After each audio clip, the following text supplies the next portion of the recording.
Pastor കഴിഞ്ഞ ദിവസം മുതൽ ദൈവസനത്തിൽ നമുക്ക് ഈ സഭയിൽ അയൽപ്പാൻ പ്രാർത്ഥിക്കുവാൻ ദൈവവചനങ്ങളൊക്കെ കേൾക്കുവാനായിട്ട് കർത്താവ് സഹായിച്ചതോർത്ത് ദൈവത്തിനോട് സ്തോത്രം ചെയ്യുന്നു സ്തുതിക്കുന്നു.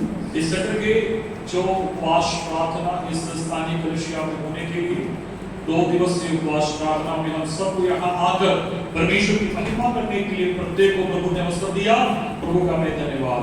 ആമേൻ. ഇതിനോട് സംബന്ധിച്ച എല്ലാ പ്രിയപ്പെട്ടവരുടെ സ്തോത്രത്തിലേക്ക് കർത്താവ് ധാരാളമായി നൽകിയിരിക്കുവാനാണ്. आए हुए तमाम लोगों को प्रभु के द्वारा परमेश्वर आशीषित करे. ഇന്ന് പ്രകാരവും കർത്താവിന്റെ ദാസനും കൂടെ അനുഗ്രഹിക്കപ്പെട്ട ദൈവത്തിന്റെ വചനം കേൾക്കാനായിട്ട് ദൈവത്തോട് ഓർത്ത് ദൈവത്തിന്റെ സ്തോത്രം ചെയ്യുന്നു സ്തുതിക്കുന്നു. आज भी हमने परमेश्वर के दास के जरिए परमेश्वर के वचनों को सुना, इसके लिए मैं प्रभु का धन्यवाद करता हूं. അല്പസമയം കൂടെ നമുക്ക് വചനത്തിലേക്ക് വേണ്ടി ഒരു വാക്യം നമുക്ക് വായിക്കാം. और थोड़े समय के मनाने के लिए हम परमेश्वर के वचन को पढ़ेंगे. ആമേൻ. 9-ാം സങ്കീർത്തനം അതിന്റെ 10-ാം വാക്യം നമുക്ക് വായിക്കാം. और 9 भजन उसका 10वें आयत में पढ़ेंगे. നിന്റെ നാമത്തെ അറിയുന്നവർ നിങ്ങൾ ആശ്രയിക്കും. യഹോവേ, നിന്നെ അന്വേഷിക്കുന്നവരെ നീ ഉപേക്ഷിക്കുന്നില്ലല്ലോ. तेरे नाम के जानने वाले तुझ पर भरोसा रखेंगे, क्योंकि हे यहोवा तूने अपने खोजियों को त्याग नहीं दिया. യഹോവേ, നിന്നെ അന്വേഷിക്കുന്നവരെ നീ ഉപേക്ഷിക്കുന്നില്ലല്ലോ. हे परमेश्वर यहोवा तू अपने खोजियों को त्यागता नहीं है. ആ ദൈവത്തെ അന്വേഷിക്കുക എന്ന വിഷയമാണ് നമുക്ക് ഇവിടെ കാണുവാൻ കഴിയുന്നത്. परमेश्वर को खोजना ये विषय आज हम देख सकते हैं. ഇത് പ്രാർത്ഥനയുമായിട്ട് ബന്ധപ്പെട്ട ഒരു കാര്യമാണ്. ये जो विषय है प्रार्थना के संबंधी है. ഇന്ന് പഴയകാലഘട്ടത്തിന്റെ ദാസനോട് കേൾപ്പിച്ച ദൈവവചനവും പ്രാർത്ഥനയുമായിട്ട് ബന്ധപ്പെട്ട കാര്യമാണ് കേൾക്കാൻ ഇടയായി. और आज भी हमने जो परमेश्वर की दास के द्वारा सुना था वो वचन भी प्रार्थना संबंधी था. യാക്കോബ് അവൻ ദൈവത്തെ മുറുകെ പിടിക്കുവാനായിട്ട് ഇടയായി തീർന്നു. और याकूब ने परमेश्वर को कस के पकड़ लिया था. ഇവിടെ യാക്കോബ് ദൈവത്തെ മുറുകെ പിടിച്ചു എന്ന് പറയുന്നത് അവൻ പ്രാർത്ഥന ആണ് വിഷയം. और याकूब ने परमेश्वर के कस के पकड़ा, उसका मतलब वो प्रार्थना है. അവൻ ദൈവം പറഞ്ഞു എന്നെ വിടുക ഉഷസ് ഉദിക്കുന്നുവല്ലോ എന്ന് പറഞ്ഞു. और परमेश्वर यहोवा याकूब से कहता है सांझ होने आया तू मुझे छोड़ दे. അവൻ യാക്കോബ് പറഞ്ഞു നീ അനുഗ്രഹിച്ചല്ലാതെ ഞാൻ നിന്നെ വിടുകയില്ല. लेकिन याकूब कहता है तू मुझे आशीष दिए बगैर मैं तुझे नहीं छोड़ता. തന്റെ ജീവിതത്തിൽ അനുഗ്രഹത്തിന് വേണ്ടി വിടുതലിന് വേണ്ടി ആഗ്രഹിച്ച ദൈവത്തെ മുറുകെ പിടിച്ച ഒരു വ്യക്തിയാണ് നമുക്ക് കേൾക്കുവാൻ ഇടയായി. और याकूब से हम जान सकते हैं कि परमेश्वर से वो प्रार्थना करते कि वो परमेश्वर से आशीष को अनुभव करे. അവൻ തന്റെ ജീവിതത്തിൽ ലഭിച്ച അവൻ പ്രാർത്ഥനാ വിഷയങ്ങൾ വിടുതലുകൾ തന്റെ ജീവിതത്തിലുണ്ടായ പരിവർത്തനത്തെ കുറിച്ച് ദൈവത്തിന്റെ ദാസൻ സ്പഷ്ടമായ ഒരു വ്യവസായം ഇടയായിരുന്നു. परमेश्वर के दास के जरिए हमने देखा कि उसकी प्रार्थना के बदौलत याकूब के जीवन में क्या क्या बदलाव आया, हमने सुना है. അവൻ ദൈവം ആഗ്രഹിക്കുന്നത് അവൻ നാം ദൈവത്തെ മുറുകെ പിടിക്കുന്നതായി തീരണമെന്നാണ് വിശ്വാസം. वचन कहता है कि हम परमेश्वर के कस के पकड़ना जरूरी है. അവൻ ദൈവത്തിൽ പ്രകാരം ഇസ്രായേൽ ജനത്തെ നോക്കി ദൈവം പറയുന്ന ഒരു ഭാഗം കാണുന്ന വിശ്വാസം. इस्राएलियों को देखकर परमेश्वर योग कहता है അവൻ ദൈവത്തെ എന്നെ മുറുകെ പിടിക്കുവാനായിട്ട് അവൻ ഉത്സാഹിക്കുന്നവർ അന്വേഷിക്കുന്നവർ അവൻ ചുരുക്കമാണ് ഇല്ല എന്ന് അവൻ ദൈവം പറയാനിടയായി. यहोवा परमेश्वर योग कहता है कि मुझे ढूंढने वाले और मुझे दबाने वाले कसने वाले लोग बहुत ही कम हैं. അവൻ ഇന്ന് ദൈവസഭകളിൽ ആൾക്കാർ ഒത്തിരി ഉണ്ടെങ്കിലും അവൻ ദൈവത്തെ വിളിക്കുവാൻ പ്രാർത്ഥിക്കുവാൻ ദൈവത്തെ അന്വേഷിക്കുവാൻ അവൻ കടന്നു വരുന്ന വ്യക്തികൾ വളരെ ചുരുക്കമാണ്. कलीसियाओं में बहुत से लोग पाए जाते हैं, लेकिन परमेश्वर को ढूंढने वाले लोग बहुत ही कम हैं. അവൻ ഇന്ന് വേൽക്കാലവും ദിവസങ്ങളൊക്കെ കടന്നു വന്ന പ്രാർത്ഥിച്ച ദൈവങ്ങളെ ദാസന്മാരെ ഓർത്ത് ദൈവത്തിന് സ്തോത്രം ചെയ്യുന്നു. आज परमेश्वर की उपस्थिति में आए हुए आप सबका मैं धन्यवाद देता हूँ. ഇന്ന് നമ്മൾ ലോകത്ത് നോക്കുമ്പോൾ ദൈവത്തിന്റെ വചനമൊക്കെ പരിശോധിക്കുമ്പോൾ അവൻ മനുഷ്യ പല കാര്യങ്ങൾ അന്വേഷിക്കുന്നതായിട്ട് അവൻ കാണുവാനായിട്ട് കഴിയുന്നുണ്ട്. जब हम वचन को पढ़ते हैं तो उसके जरिए हमें समझ में आता है कि मनुष्य और संसार की कुछ बातें ढूंढ रहा है. അവൻ നമുക്ക് 1 കൊരിന്ത്യർ ലേഖനത്തില് 1-ാം അധ്യായം 22-ാം വാക്യം വായിക്കുമ്പോൾ അവിടെ അപ്പോസ്തലനാകുന്ന പൗലോസ് പറയുന്ന ഒരു കാര്യം നമുക്ക് വായിക്കാൻ കഴിയുന്നുണ്ട്. पहले कोरिन्थी 1:22 में इस प्रकार कहता है. ये कमाइश जानते हैं और यूनानी ज्ञान की खोजते हैं, परंतु हम तो उस क्रूस पर चढ़ाए हुए मसीह का प्रचार करते हैं जो यहूदियों के लिए ऊपर का कारण और अन्य जातियों के लिए मुक्ता है। ഇവിടെ നമ്മൾ വായിക്കുന്നത് യഹൂദന്മാർ അടയാളം ചോദിക്കുകയും यहाँ कहते हैं कि यहूदी तो चिन्ह को चाहते हैं, യവനന്മാർ ജ്ഞാനം അന്വേഷിക്കുകയും ചെയ്യുന്നു. यूनानी ज्ञान को खोजते हैं। അപ്പോൾ യഹൂദന്മാർ എപ്പോഴും അവർ ഏതെങ്കിലും ചിഹ്നം അടയാളം കാണുമ്പോഴാണ് അവരെ വിശ്വസിക്കുവാനായിട്ട് ഇടയായിട്ടുള്ളത്. यहूदी लोग अक्सर चिन्ह को देखते हैं तो आश्वासन पाते हैं। ഒരിക്കലും പരീക്ഷന്മാരായ യഹൂദന്മാർ യേശുവിനോട് ശേഷം പ്രകാരം ഈ ആകാശത്തുനിന്ന് ഒരു അടയാളം കാണിച്ചു തരുവാനായിട്ട് പരിപാടിയായിട്ടുള്ളത്. और ये फरीसी लोग यीशु के पास आकर यीशु से कहता है तू आकाश से कुछ चिन्ह हमें दिखाई दे। അപ്പോൾ യഹൂദന്മാർ എപ്പോഴും അടയാളം അന്വേഷിക്കുന്നവരാണ്. और हमें मालूम होता है कि यहूदी लोग हमेशा परमेश्वर से कुछ चिन्ह को मांगते हैं। എന്നാൽ യവനന്മാർ അല്ലെങ്കിൽ ഗ്രീക്ക് ആൾക്കാർ എപ്പോഴും വിശുദ്ധം ജ്ഞാനം അന്വേഷിക്കുന്ന വ്യക്തികളാണ്. और यूनानी लोग जो अन्य जाति हैं वे लोग हमेशा ज्ञान की बातें पूछती हैं। എന്നാൽ പൗലോസ് പറയുന്ന ഒരു കാര്യമുണ്ട്, എന്നാൽ ഞങ്ങളോ ക്രൂശിക്കപ്പെട്ട ക്രിസ്തുവിനെ പ്രസംഗിക്കുന്നു. पौलुस कहता है हम तो क्रूसित हुई यीशु को ढूंढता हूं, उसे खोजता हूं। അപ്പോൾ പൗലോസിന്റെ പ്രസംഗം ജ്ഞാനം കൊണ്ടുള്ളതാകുന്ന പ്രസംഗമല്ല. പൗലോസ് പറയുകയാണ് പുസ്തകത്തിന്റെ തീമ എന്ന് പറയുന്നത് ക്രൂശിക്കപ്പെട്ട ക്രിസ്തുവാണ്. और पौलुस कहता है ज्ञान से मैं प्रचार नहीं करता, मैं क्रूसित हुआ यीशु का प्रचार करता हूं। കർത്താവിന്റെ ദാസന്മാരാകുന്ന നമ്മുടെ പ്രസംഗത്തിന്റെ തീമ ഏത് വിഷയം നമ്മൾ പ്രസംഗിച്ചാലും ക്രൂശിന്റെ വചനമാണ് നമ്മുടെ ജീവിതത്തിൽ പ്രസംഗ വിഷയം എന്നുള്ള परमेश्वर के दास लोग प्रचार करते हैं तो वो प्रचार का विषय यही होना चाहिए कि यीशु क्रूसित हुआ है। യേശു ക്രിസ്തു ക്രൂശിൽ മരിച്ചു, നമുക്കാദ്യമാണ് നമുക്ക് രക്ഷപ്പെടാനായിട്ട് यीशु मसीह क्रूसित हुआ, उसके द्वारा हमारे जीवन में उद्धार आया है।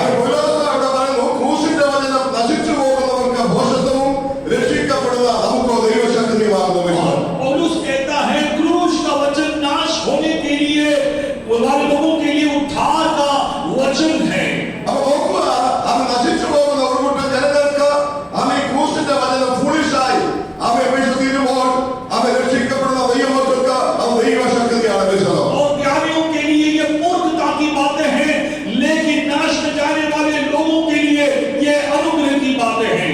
നമ്മുടെ ജീവിതത്തിൽ കർത്താവ് രക്ഷകനായി സ്വീകരിപ്പാൻ ദൈവശക്തി നമുക്ക് അനുഭവിക്കുവാൻ കർത്താവ് ഭാഗ്യം ഓർത്തുകൊണ്ട് ദൈവത്തിന് സ്തോത്രം ये ചെയ്യുന്നു. उद्धारकर्ता को महसूस करने के लिए, उसे हासिल करने के लिए परमेश्वर ने हमारे जीवन में जो सौभाग्य दिए है उसके लिए मैं परमेश्वर का धन्यवाद करता हूँ। ദൈവത്തിന്റെ വചനത്തിൽ പ്രകാരം വായിക്കുന്നു, ജ്ഞാനികൾക്കും വിവേകികൾക്കും മറച്ചുവെച്ച ശിശുക്കൾക്കെന്ന പോലെ വെളിപ്പെടുത്തല്ലോ എന്ന് ഓർത്തുകൊണ്ട് ദൈവത്തെ സ്തുതിക്കുവാൻ ഇടയായിരുന്നു. और परमेश्वर का वचन योग में कहता है ये जो ज्ञान की बातें हैं, जो मर्म है, मैंने उन ज्ञानियों को छिपा दिया, लेकिन साधारण लोगों को ये बातें बताए।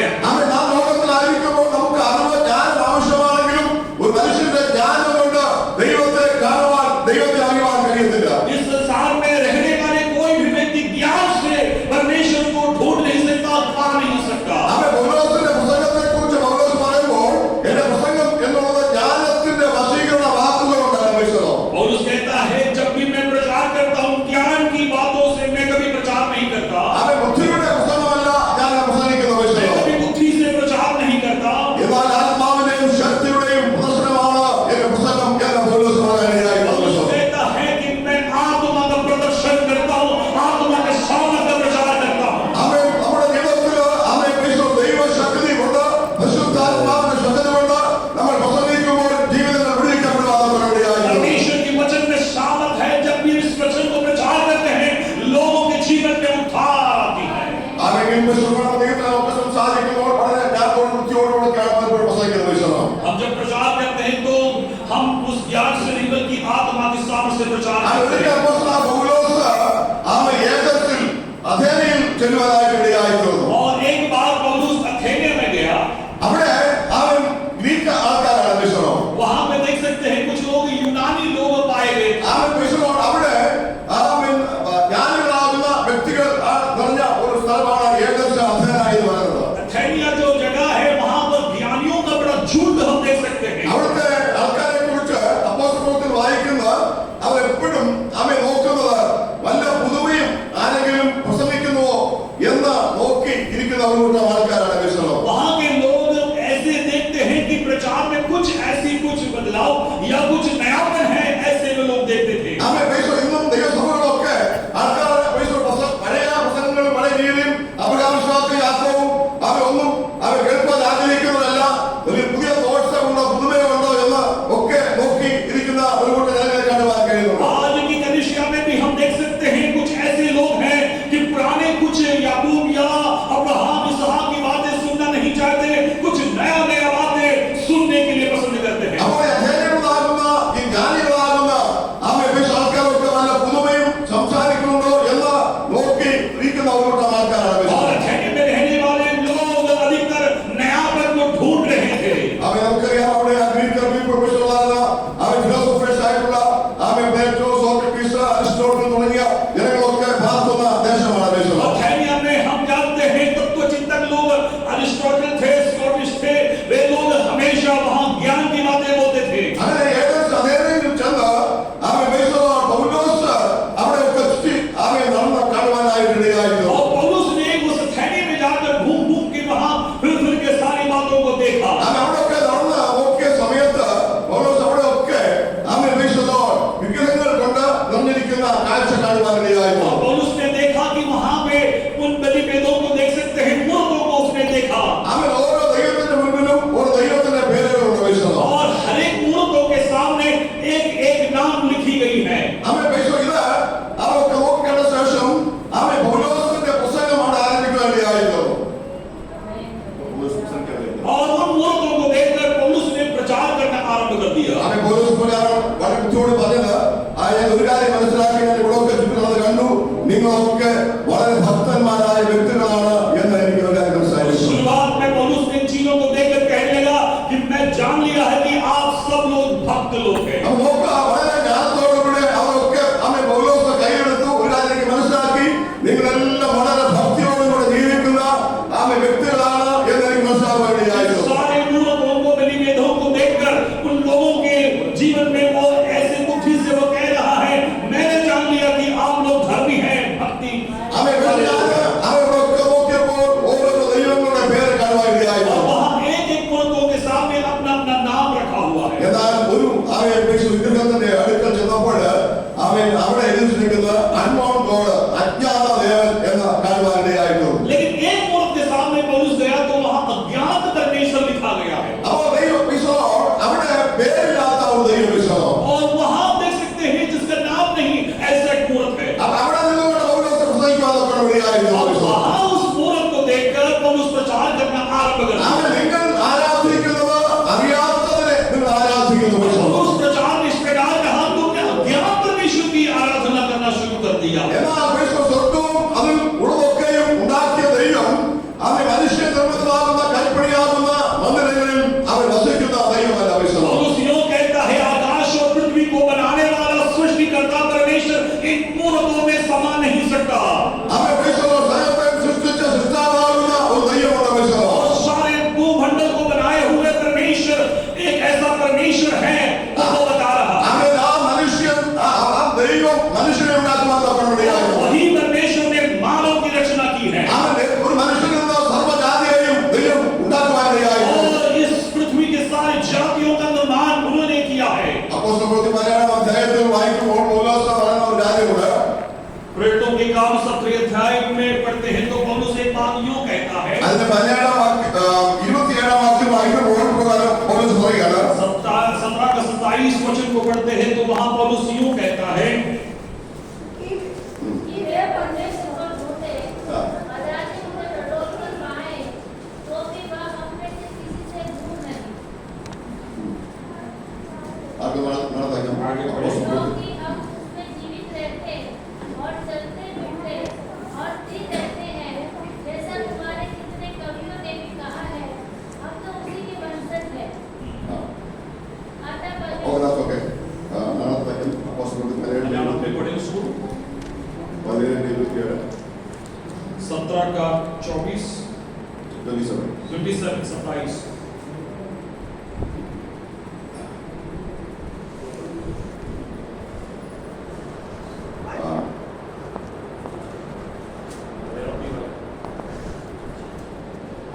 ദൈവത്തെ തപ്പി നോക്കി കണ്ടെത്തുമോ എന്ന് വെച്ച് അവൻ ദൈവത്തെ തപ്പി നോക്കി കണ്ടെത്തുമോ എന്ന് വെച്ച് അവനെ അന്വേഷിക്കേണ്ടതിന് തന്നെ അവൻ നമ്മിൽ ആർക്കും അകന്നിരിക്കുന്നവനല്ലതാൻ അവൻ ആർക്കും അകന്ന് ഇരിക്കുന്നവൻ അല്ലതാനും വിശ്വസം. वहां उस वचन में हमें मालूम होता है परमेश्वर को वे लोग क्या कर रहे हैं, ढूंढ रहे हैं. कदाचित उसे टटोल करवाए तो भी वह हमें से किसी से दूर नहीं. അവൻ നോക്കുക, ഇവിടെ ദൈവം മനുഷ്യനെ സൃഷ്ടിച്ചു, ആ ഏക മനുഷ്യനിൽ നിന്ന് സകല ജാതിയും ഉളവാക്കുവാൻ ഇടയായി തീർന്നു. और हमें मालूम होता है परमेश्वर उसके द्वारा सारी सृष्टि की रचना हुई है. ആ മനുഷ്യൻ ദൈവത്തെ അന്വേഷിക്കാനായിട്ട് ഇറങ്ങി തിരിച്ചു വിശ്വസം. और ये मानव परमेश्वर को ढूंढता हुआ आगे आ रहा है. ദൈവത്തെ കണ്ടെത്തുമോ എന്ന് ചിന്തിച്ച മനുഷ്യൻ അവൻ ദൈവത്തെ അന്വേഷിച്ച് ഇറങ്ങുവാൻ ഇടയായി തീർന്നു വിശ്വസം. और मनुष्य परमेश्वर को ढूंढता हुआ आ रहा है. ഇന്ന് നമുക്ക് ഒത്തിരി മതങ്ങളെ റിലിജൻ നമുക്ക് കാണുവാൻ കഴിയുന്നു വിശ്വസം. और हम देख सकते हैं कि इस पृथ्वी में अनेक ऐसे धर्म हैं. മേജർ റിലിജൻ റിലിജനുള്ള എന്നാൽ അതല്ലാത്ത ഒത്തിരി വിശ്വാസങ്ങളൊക്കെ നമുക്ക് കാണുവാൻ കഴിയുന്നുണ്ട്. और 11 ऐसा धर्म जो है बड़े बड़े धर्म पाए जाते हैं. उसके बाद छोटे छोटे और भी अनेक ऐसे धर्म हैं जो भारतवर्ष में देख सकते हैं. നമുക്കറിയാം റിലിജൻ മതം എന്ന് പറഞ്ഞാൽ അതിന്റെ അർത്ഥം ഒപ്പീനിയൻ, മനുഷ്യന്റെ അഭിപ്രായം എന്നതാണ്. अगर धर्म के विषय में उसकी परिभाषा यह है कि ओपिनियन अंग्रेजी में मतलब हिंदी में अभिप्राय. മനുഷ്യൻ ദൈവത്തെ കണ്ടുപിടിക്കുവാൻ അന്വേഷിച്ച് ഇറങ്ങിത്തിരിച്ചു. അവന്റെ മനസ്സിൽ ഉരുത്തിരിഞ്ഞ ആശയങ്ങളൊക്കെ ക്രോഡീകരിച്ച് ഓരോ റിലിജൻ മതങ്ങൾ ഉണ്ടാക്കുവാൻ ഇടയായിട്ടുണ്ട്. और मनुष्य ढूंढ कर धर्म को अपनाया और आगे आगे जाकर एक परमेश्वर को ढूंढ निकाला. എന്നാൽ ഇവിടെ പൗലോസ് പറയാണ് ദൈവത്തെ അന്വേഷിച്ച് ഇന്ന് പോകേണ്ട കാര്യമില്ല. लेकिन पौलुस कहता है ऐसे ढूंढ कर परमेश्वर के पीछे जाने की जरूरत नहीं है. ആ ദൈവം നമുക്ക് അകന്നിരിക്കുന്ന ദൈവമല്ല. और वो परमेश्वर ऐसा परमेश्वर नहीं जो हमसे दूर रहता है. ആ ദൈവത്തിന്റെ സാന്നിധ്യം നമ്മുടെ അടുക്കലുണ്ട്. और वो पौलुस कहता है परमेश्वर का जो उपस्थिति हो हमेशा हमारे संग रहता है. ആ ദൈവം നമ്മുടെ അടുക്കലുള്ള ദൈവമാണ്. और वो जो परमेश्वर हमेशा हमारे समीप हमारे संग रहने वाला परमेश्वर है. ആ ദൈവത്താലാണ് നമ്മൾ ഓരോരുത്തരും ജീവിക്കുന്നത്. और उसी परमेश्वर के द्वारा इस जगत में हम जीवित हैं. നാം നടക്കുന്നതും എഴുന്നേൽക്കുന്നതും ചലിക്കുന്നതും എല്ലാം നമ്മുടെ ദൈവം ഉള്ളതുകൊണ്ടാണ്. हम जो उठते चलते फिरते जो कुछ भी है वो परमेश्वर के द्वारा है. ये परमेश्वर वचन में सिखाता है. ദൈവത്തെ അന്വേഷിച്ച് പോകുന്നു. എന്നാൽ നമ്മുടെ കർത്താവ് നമ്മുടെ അടുക്കലുള്ള ദൈവമാണ്. अनेक लोग परमेश्वर या भगवानों को ढूंढ के जाते हैं, लेकिन हम परमेश्वर हमारे पास आते हैं. ചില ജ്ഞാനത്തിന് പുറകെ പോകുന്ന വ്യക്തികളെ കാണുവാൻ കഴിയുന്നു. और हमने देखा कि कुछ लोग ज्ञान के पीछे जाते हैं. നമുക്കറിയാം ലോകത്തിൽ നമുക്ക് അറിവുകൾ ആവശ്യമാണ്.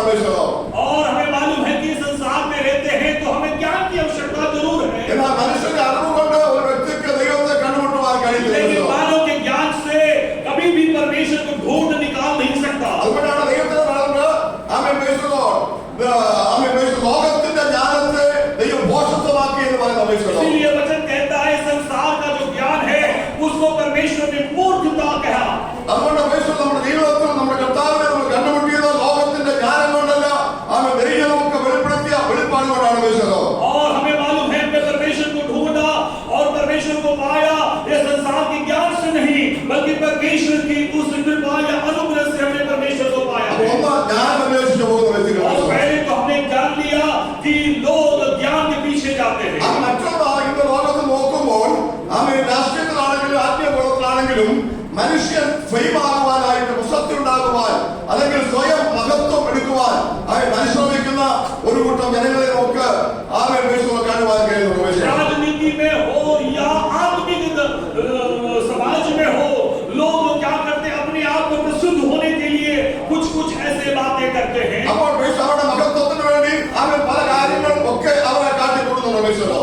अपनी प्रख्यात या अपने प्रसिद्ध होने के लिए कुछ और कुछ करते हैं.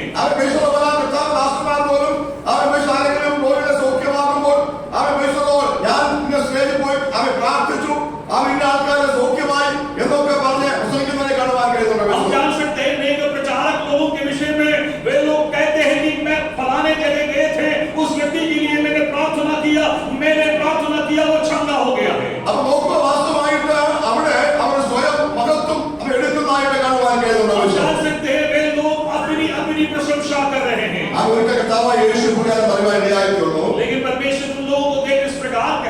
ആമേ യേശു ഈ ഭൂമിയിലായിരുന്ന സമയത്ത് जब यीशु मसीह इस पृथ्वी में था, ആമേ തന്റെ പിതാവിനെ കുറിച്ച് ഒക്കെ ആമേ പുകഴ്ത്തി പറയുവാനായിട്ടുണ്ടായിരുന്നു. हमेशा यीशु मसीह अपने परमेश्वर पिता के विषय में हमेशा कहता था। ആ സമയത്ത് പരീക്ഷന്മാർ യഹൂദന്മാർ അവനടുക്കൽ വന്ന് ഇപ്രകാരം പറഞ്ഞു, और यहूदी फरीसी लोग यीशु मसीह के पास आकर यूं पूछा, ആമേ ഇവനൊരു ശമര്യനാണ്.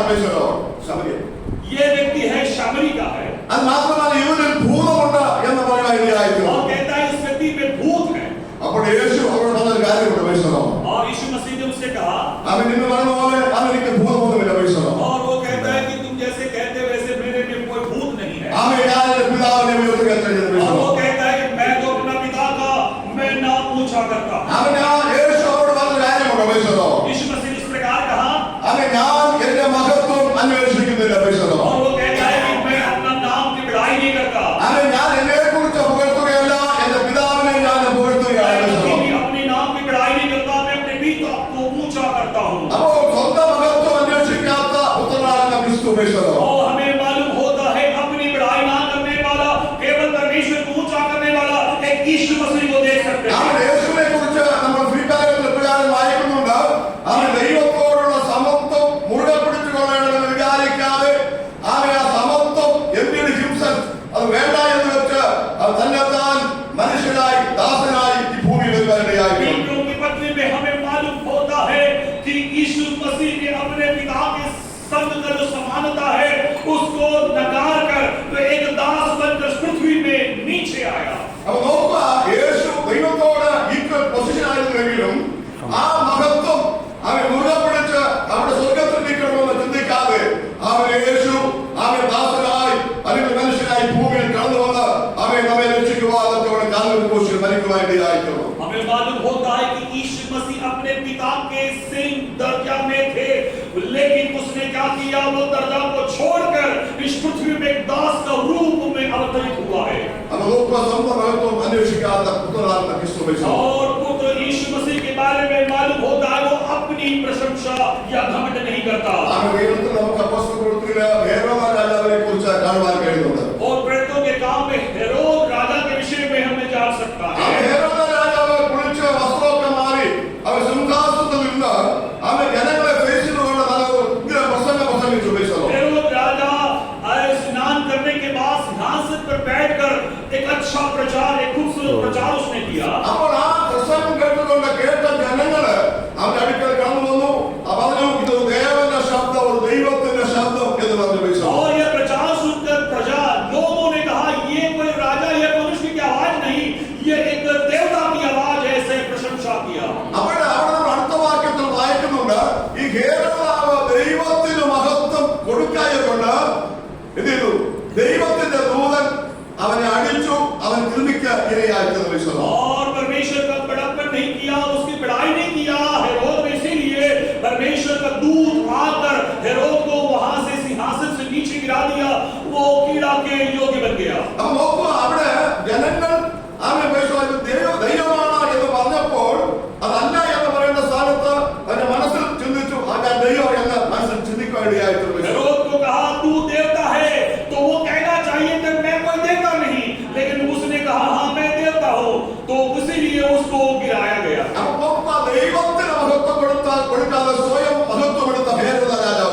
और अपनी बड़प्पन किया, लेकिन उसने परमेश्वर की बड़प्पन नहीं किया। നമുക്കറിയാം, അപ്പോസ്തല പ്രവൃത്തി 10-ാം അധ്യായം വായിക്കുമ്പോൾ പത്രോസിനെ നമുക്ക് കാണുവാൻ കഴിയുന്നുണ്ട്. और प्रेरितों के काम 10 अध्याय में पतरस को देख सकते हैं। അവൻ പത്രോസ് കൊർന്നേലിയോസിന്റെ ഭവനത്തിൽ വന്നു. और उस अध्याय में पतरस कोर्नेलियुस के घर में आ रहा നമുക്ക് है। എല്ലാവർക്കും ഭാഗമായിട്ട് അറിയാം. और उस वचन हम सब जानते हैं। അവൻ പത്രോസ് അവൻ സ്വന്തക്കാരെയും ബന്ധക്കാരെയും അയൽക്കാരെയും ഒക്കെ വിളിച്ചുകൂട്ടി ഒരു വലിയ മീറ്റിംഗ് അവിടെ ക്രമീകരിച്ചിരിക്കുകയാണ്. और कोर्नेलियुस ने अपने सगे संबंधियों को बुलाकर एक बड़ा सा मीटिंग आयोजित किया गया है। അപ്പോൾ പത്രോസ് വീട്ടിൽ വന്ന് കയറിയപ്പോൾ കൊർന്നേലിയോസ് എന്ത് ചെയ്തു? അവന്റെ കാൽക്കൽ വീണ് അവൻ നമസ്കരിക്കാനിടയായി. और वहां उस वचन में लिखता है, जब पतरस उसके घर में आया तो कोर्नेलियुस उस पतरस के पैरों में गिरा और दंडवत किया। അപ്പൊ എന്ന് പറഞ്ഞാൽ ഇത് ദൈവമാണ് എന്ന് ചിന്തിച്ച് ദൈവത്തിനെന്താ ചിന്തിച്ച് പത്രോസിന്റെ മുൻപിൽ അവൻ ആ കൊർന്നേലിയോസ് വീണ് നമസ്കരിച്ചു. और वो अन्य जाति जो कोर्नेलियुस है वो पतरस को देखकर वो परमेश्वर जानकर उसका बड़प्पन किया और दंडवत किया। എന്നാൽ പത്രോസ് പറഞ്ഞ കാര്യം ഇതാണ് ചെയ്തത്. ഞാനും നിന്നെ പോലൊരു മനുഷ്യനത്ര लेकिन पतरस ने വലിയ कुरनेलियुस से कहा, हे भाई तू क्या कर रहा है? मैं भी तेरे समान व्यक्ति हूँ। അപ്പൊ നോക്കുക, പത്രോസ് സ്വയം മഹത്വം എടുക്കാതെ വേണം അവൻ ദൈവത്തിന് മഹത്വം കൊടുക്കാൻ ഇടയായി. पतरस अपनी और बड़प्पन नहीं किया, बल्कि वो महिमा, वो बड़प्पन परमेश्वर को दे रहा था। ഒരിക്കൽ അപ്പോസ്തലനായ പൗലോസിന്റെ ശുശ്രൂഷയില് എന്തിനാ മുടന്തനായ ഒരു വ്യക്തിയെ അവനെ സൗഖ്യമാക്കുന്ന അവന്റെ കാര്യമൊക്കെ അവർ വായിക്കുന്നുണ്ട്. पतरस के बारे में दूसरे वचन में भी हमें मालूम होता है, एक बार जन्म से जो लंगड़ा था उसको उसने चंगा किया है। അവൻ അത് കേട്ടുകൊണ്ട് അവിടെ ആൾക്കാരൊക്കെ അവൻ ദൈവം മനുഷ്യരൂപത്തിൽ ഇറങ്ങി വന്നു എന്ന് പറഞ്ഞുകൊണ്ട് അവൻ അവരുടെ മുമ്പിൽ നമസ്കരിക്കുവാനായിട്ട് തുടങ്ങി. और उस पतरस के सामने लोग कहने लगा कि देवता के रूप में ये व्यक्ति प्रकट हुआ है, और उसके सामने लोग दंडवत करने लगे थे അവൻ ദൈവത്തിന്റെ പേരുകളെ മുതൽ ശുദ്ധമൊക്കെ ഇടയായി പ്രവേശിച്ചു. और उनको परमेश्वर या देवताओं का नाम पुकारने लगा। അവൻ പൗലോസ് അവിടെ പറഞ്ഞു, നിങ്ങൾ ഈ ഒറ്റ കാര്യങ്ങളൊക്കെ വിട്ട് അവൻ ലോകവും അതൊക്കെ സൃഷ്ടിച്ച ദൈവത്തെ നിങ്ങൾ നമസ്കരിക്കണം. और पतरस ने इस प्रकार कहा कि तुम इन व्यर्थ बातों को छोड़कर आकाश और पृथ्वी की रचना किया उस परमेश्वर की ओर तुम्हें लौटना जरूरी है। അപ്പൊ അതുകൊണ്ട് ദൈവത്തിന്റെ ദാസനായ അല്ലെങ്കിൽ ദൈവമക്കളായ നമ്മളെല്ലാവരും നമ്മുടെ ജീവിതത്തിൽ സ്വയം മഹത്വം എടുക്കുവാൻ ഇടയാകും. അവൻ ദൈവത്തിന് മഹത്വം എടുക്കുവാൻ ഇടയായിട്ടുണ്ട്. हम भी हमारे जीवन में कभी भी हमारी बड़प्पन ना करे, महिमा ना करे, बल्कि हम परमेश्वर की महिमा करने वाले बन जाए। അപ്പൊ നോക്കുക, നമ്മിൽ കൂടെ ദൈവത്തിന്റെ നാമം മഹത്വം എടുക്കണം. हम देखिए कि हमारे जीवन में हम परमेश्वर की महिमा करने वाले हो जाए। നാം ഏത് ശുശ്രൂഷ ചെയ്താലും കർത്താവിന്റെ നാമം മഹത്വം എടുക്കുവാൻ ഇടയായിട്ടുണ്ട്. जो कुछ भी सेवकाई करे उसमें परमेश्वर की महिमा होना അവൻ जरूरी है। ദൈവമക്കളാകുന്ന നമ്മൾ കർത്താവിന്റെ നാമത്തെ സ്നേഹിച്ച് എന്താ നമ്മൾ ചെയ്താലും കൊടുത്താലും അവൻ കർത്താവിന്റെ നാമം മഹത്വം എടുക്കുവാൻ हम ഇടയായിട്ടുണ്ട്. परमेश्वर के नाम से कुछ दे या ले, जो भी सेवकाई करे उसमें परमेश्वर के नाम की महिमा होना जरूरी है। അപ്പോസ്തലനായ പൗലോസ് കൊരിന്ത്യർക്ക് ലേഖനത്തിൽ പറഞ്ഞൊരു കാര്യമുണ്ട്. जब पौलुस ने कुरिन्थी को लिखा, അവൻ അപ്പോസ്തലൻ 10-ാം അധ്യായത്തിൽ 31 മുതലാണ് വായിക്കുന്നത്. प्रेरितों के काम 10 अध्याय में 31 उसका 31 से लेकर पढ़ते हैं। അവിടെ ഇപ്രകാരം വായിക്കുന്നു, നിങ്ങൾ എന്താ തിന്നാലും എന്താ और कहने लगा, हे कुरनेलियुस, इसलिए तुम चाहे खाओ चाहे पियो चाहे जो कुछ करो सब परमेश्वर की महिमा के लिए करो। നോക്കുക, ഇവിടെ എന്താ തിന്നാലും എന്താ കുടിച്ചാലും അത് അൽറ്റിമേറ്റ് ചെയ്യേണ്ടായിരിക്കണം കർത്താവിന്റെ നാമം മഹത്വം കൊടുക്കണം. यहाँ इस वचन में कहता है, जो कुछ तुम खाओ पीओ जो कुछ भी करो उसका लक्ष्य यही होना है कि हम परमेश्वर की महिमा करना അതിന്റെ चाहिए। കോൺടെക്സ്റ്റ് നമുക്ക് എല്ലാവർക്കും അറിയാം. उसकी इतिहास हमें मालूम है, നിങ്ങളുടെ ഭാരത വിഗ്രഹാർത്ഥം എന്ന വിഷയമായിട്ട് ബന്ധപ്പെട്ടാണ് കർത്താവ് അവിടെ പറഞ്ഞിരിക്കുന്നത്. और वहां पे जो है मूर्तों के जो पूजा किया हुआ उस जो पदार्थ आप खाते उस विषय के संदर्भ वहां बताया गया। അതുകൊണ്ട് ശേഷമായിട്ടാണ് നിങ്ങൾ എന്ത് തിന്നാലും കുടിച്ചാലും എന്ത് ചെയ്താലും ആമേ എന്ത് ചെയ്യണം? കർത്താവിന്റെ നാമം ആമേ മഹത്വം കൊടുക്കണം. वहां कहते हैं कि आप जो कुछ भी खाए या पिए लेकिन परमेश्वर के नाम का महिमा होना चाहिए। ഇതിന്റെ യഥാർത്ഥ വായിക്കുമ്പോൾ പൗലോസ് പറഞ്ഞ കാര്യമുണ്ട്. और उसके पीछे पौलुस यूं कहता है,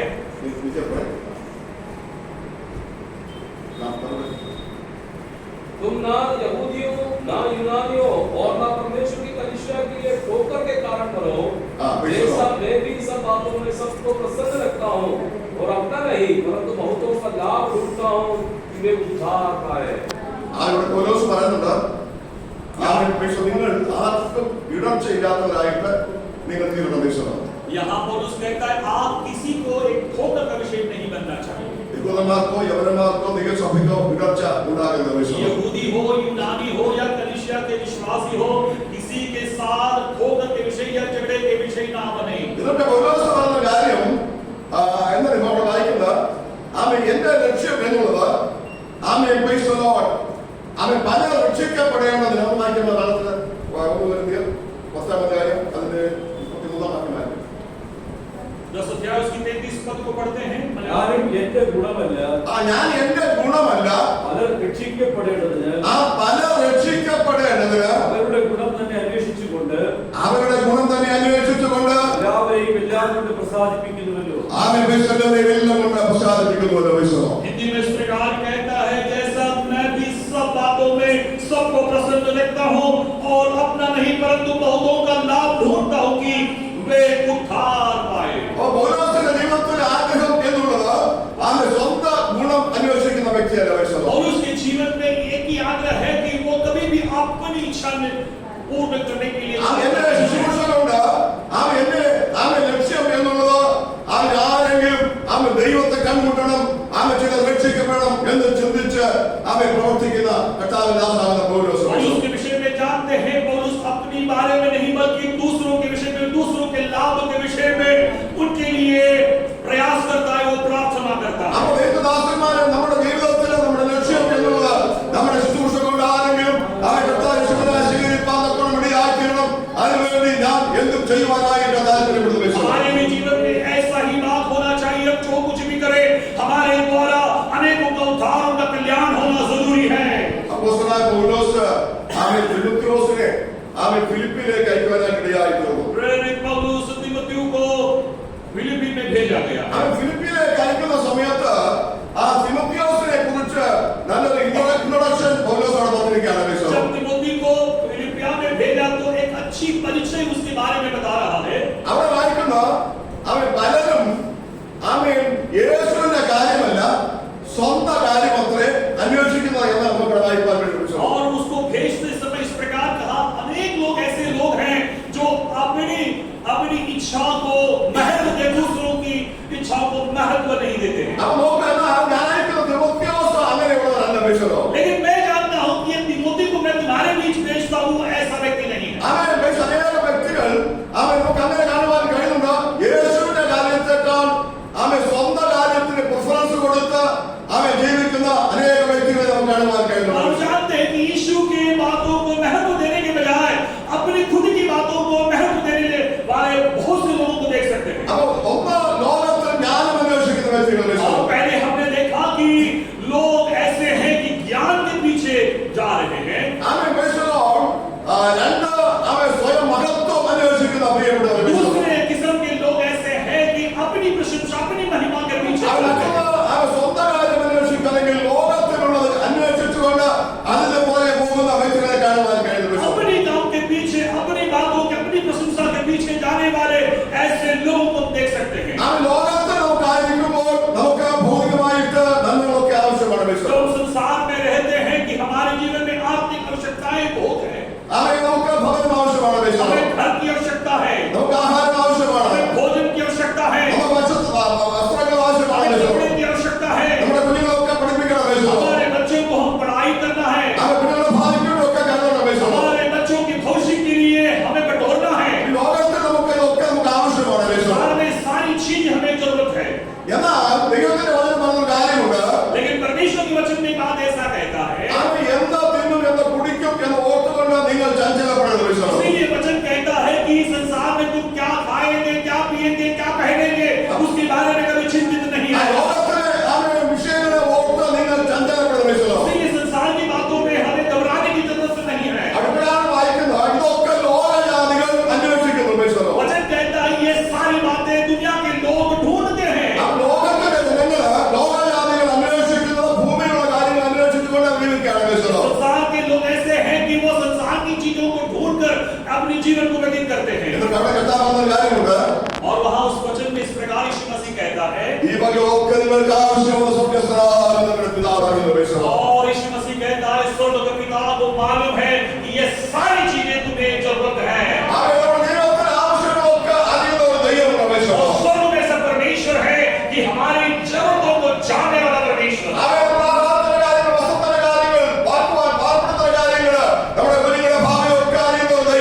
हमारे घर, खाना, वस्त्र और बच्चों के भविष्य के विषय में जानने वाला एक परमेश्वर स्वर्ग में विराजमान है। इसलिए हमारी इच्छाओं को जानने वाला परमेश्वर स्वर्ग में है।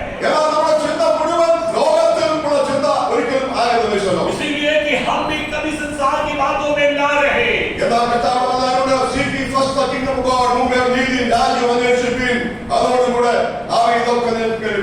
इसलिए यीशु मसीह कहता है पहले धार्मिकता की खोज कर, ताकि ये सारी बातें तुम्हारे पीछे पीछे पाएगी।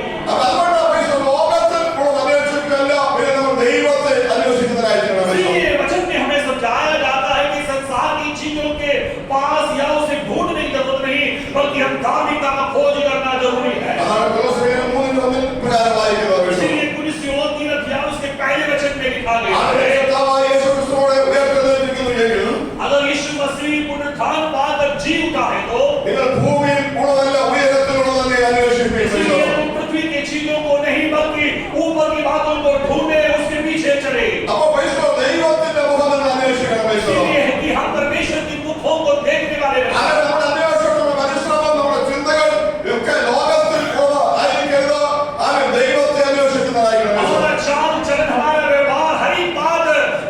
बाकी चीजों के पीछे नहीं बल्कि परमेश्वर को ढूंढते हुए चलने का वो जीवन होना जरूरी है। ഇത് അനേക വ്യക്തികൾ അവരുടെ ജീവിതത്തിൽ കഷ്ടവും പ്രയാസവും വരുമ്പോഴാണ് അവയെ ദൈവത്തിന്റെ മുഖത്തേക്ക് നോക്കുന്നത്, ദൈവത്തെ അന്വേഷിക്കുന്നത്. अधिकांश लोग ऐसे हैं कि हमारे जीवन में कष्ट या बीमारी या परेशानी या प्रतिकूल परिस्थिति आते हैं तो परमेश्वर को ढूंढते हैं। അവർ പ്രയാസവും ദുഷ്ടാന്തവും ഉത്സാഹത്തിന് കേൾക്കേണ്ടതായിട്ട് मैंने ऐसे एक उदाहरण सुना है, അത് നടന്നാണോ ഇല്ലയോ എന്ന് കരുത്തിൽ वो चला या नहीं चला मुझे नहीं मालूम। അവനെ ഒരു വ്യക്തി താഴെ നിൽക്കുകയാണ്, ഒരു വീടിന് താഴെ നിൽക്കുകയാണ്. एक व्यक्ति जो है घर के नीचे खड़ा है ആ ഒരു വ്യക്തി ആ ഫ്ലാറ്റിന്റെ മുകളിൽ അവൻ ടെറസിൽ നിൽക്കുകയാണ്. और दूसरा व्यक्ति एक है टेरेस के ऊपर खड़ा था। ആ താഴെ നിൽക്കുന്ന വ്യക്തിയെ പരീക്ഷിക്കാനായിട്ട് താൻ ഒരു കാര്യം ചെയ്യാൻ വേണ്ടിയായിരുന്നു. नीचे खड़े रहने वाले व्यक्ति को देखने के लिए, उसकी परीक्षा करने के लिए एक चीज उसने ऊपर से कुछ किया। അവൻ വിശുദ്ധ മുഖം കൊണ്ട് അവനെ പോയിട്ടുണ്ടാകുന്ന അവൻ പത്തുശോടെ കോയിന് ഉണ്ടായിരുന്നു. അവൻ താപ്പോട്ട് ഇടുവാനിടയായിരുന്നു. उसने क्या किया, टेरेस के ऊपर से 10 पैसे की जो कॉइन है वो नीचे की तरफ डाल दी। അവൻ താഴെ നിന്ന വ്യക്തി വളരെ സന്തോഷത്തോടെ രണ്ട് എടുത്ത പോക്കറ്റ് ഇടുവാനിടയായിരുന്നു. और उस व्यक्ति ने क्या किया, उस सिक्का उठाकर अपने गजों में रख दिया।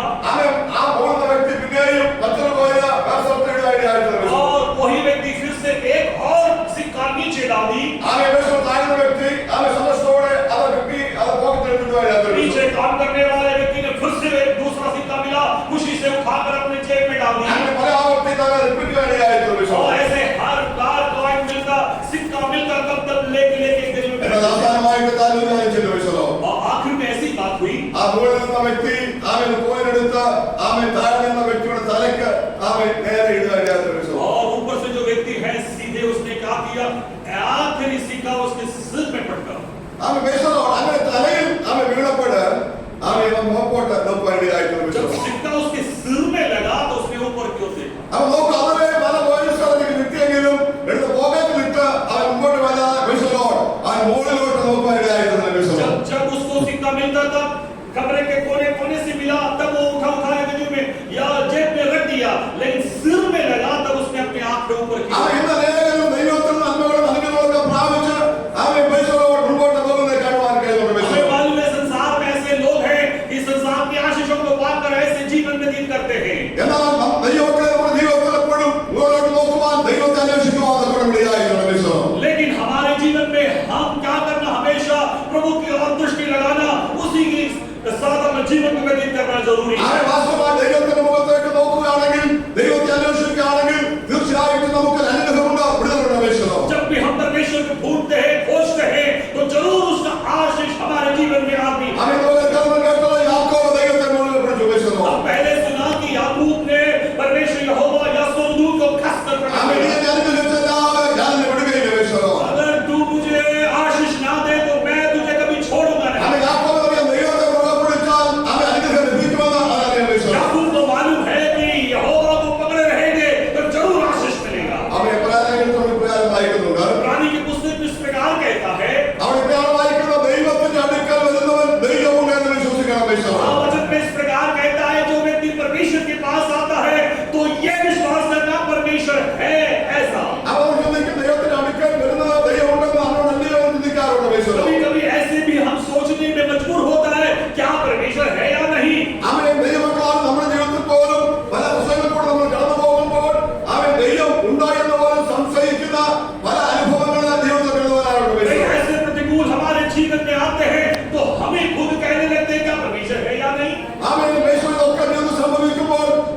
जीवन में सिक्का खो गया और वो ढूंढ रही है। ആമേൻ. അവർ വളരെ